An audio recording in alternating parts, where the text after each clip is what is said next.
समुद्र में डूबने के लिए आपकी तैयारी प्रारंभ हो गई, आपका शुभ मंगल शुरू हो गया, क्योंकि भगवान का नाम आपने जपना शुरू कर दिया।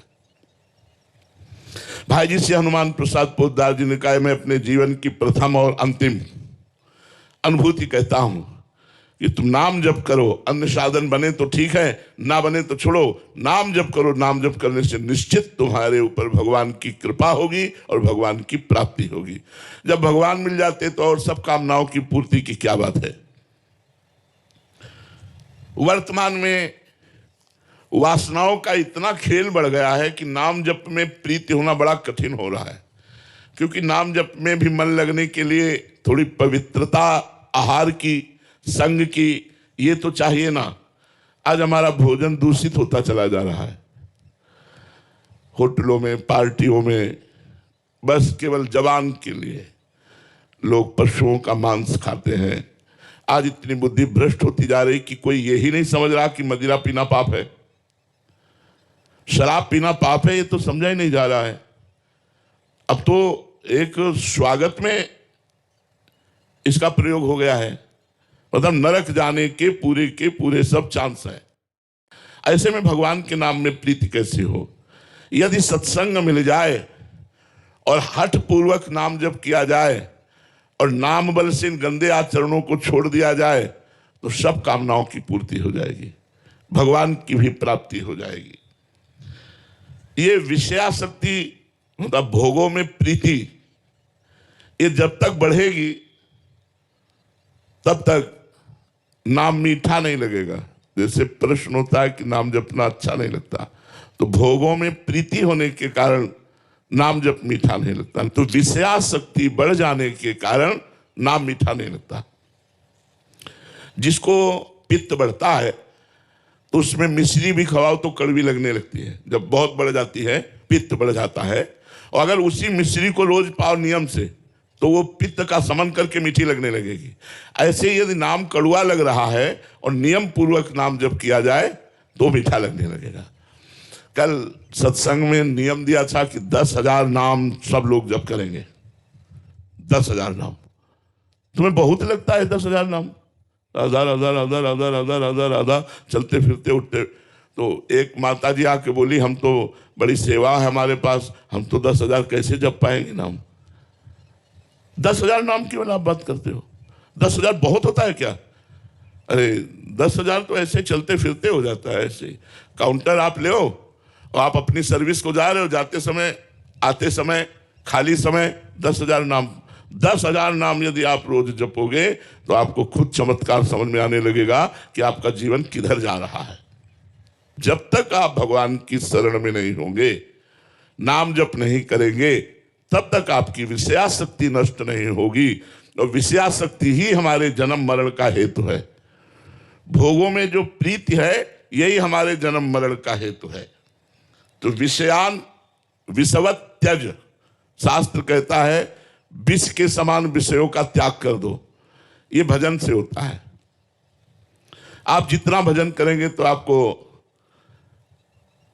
ये संसार झूठा सा लगने लगेगा। आप देखो, भजन करके देखो, ये रुपया, पैसा, भोग सामग्री, नाना प्रकार की पद प्रतिष्ठा, ये सब अच्छी नहीं लगेगी, क्योंकि ये झूठी है। हमें दिन में सैकड़ों बार बात याद आती है।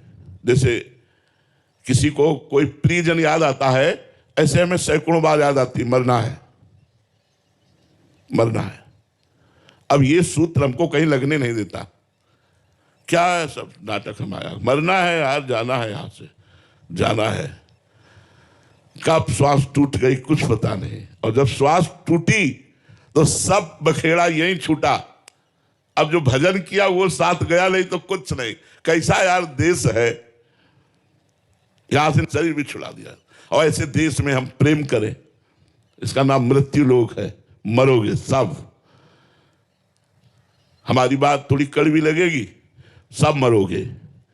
आज नहीं तो कल सब छूटेगा, आज नहीं तो कल।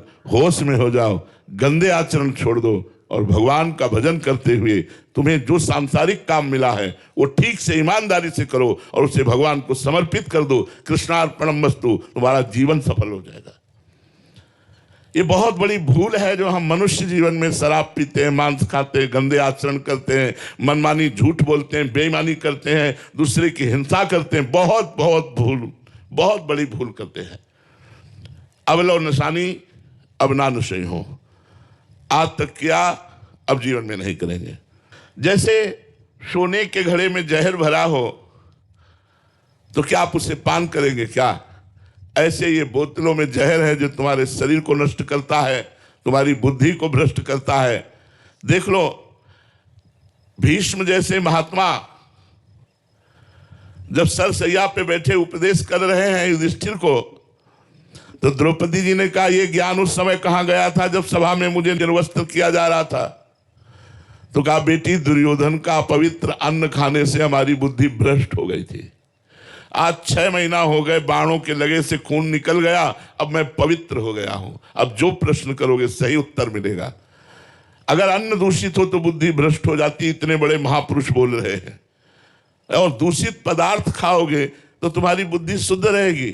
इसलिए भाई, ये गंदा भोजन, गंदा संग, गंदा पेय पदार्थ, इनका त्याग कीजिए। और जीवन का आनंद क्या है? देखो, आनंद अगर आप अनुभव करना चाहो, हम अपना उदाहरण इसलिए देते हैं कि प्रत्यक्षम किम प्रमाणम, यदि प्रत्यक्ष में हो तो ज्यादा अच्छा प्रमाण समझ में आता है। हृदय नाचता रहता है आनंद से। क्यों? क्यों? प्रभु की है। तो क्या तुम्हारे जीवन में संकट नहीं आएगा? हम आपको सूचना दे रहे हैं कि 13 वर्ष की अवस्था से भगवान के मार्ग में तो हमारी ये दशा है, ये दुर्दशा का क्षेत्र है संसार। क्या तुम्हारे शरीर में रोग नहीं आएगा? क्या तुम्हारे जीवन में विपत्ति नहीं आएगी? अगर आएगी तो फिर क्या करोगे? न भगवान का आश्रय है, न भजन बल है, फिर क्या करोगे? फिर तो त्राहिमाम मच जाएगा, हाय हाय मच जाएगा। अभी सुना कि कैंसर है तो बस वही दिमाग में छा जाएगा, अब तो मरा, अब तो कैंसर। नाना प्रकार की विपत्तियां, रोग इस संसार में फैले। इसलिए उनसे बचने के लिए राधा राधा राधा राधा, हम बचे हुए हैं। तुम क्या समझते हो? हम बचे हुए हैं, हमें कोई परेशानी नहीं। इसलिए हम सबसे प्रार्थना करते हैं, कोई नशा न करो, कोई गंदा आचरण मत करो, कोई घूसखोरी से रुपया मत लो। वो तुम्हारे शरीर, तुम्हारे परिवार को बड़ा नुकसान पहुंचाएगा। और जितना बन सके नाम जप करो, नाम जप का नियम ले लो।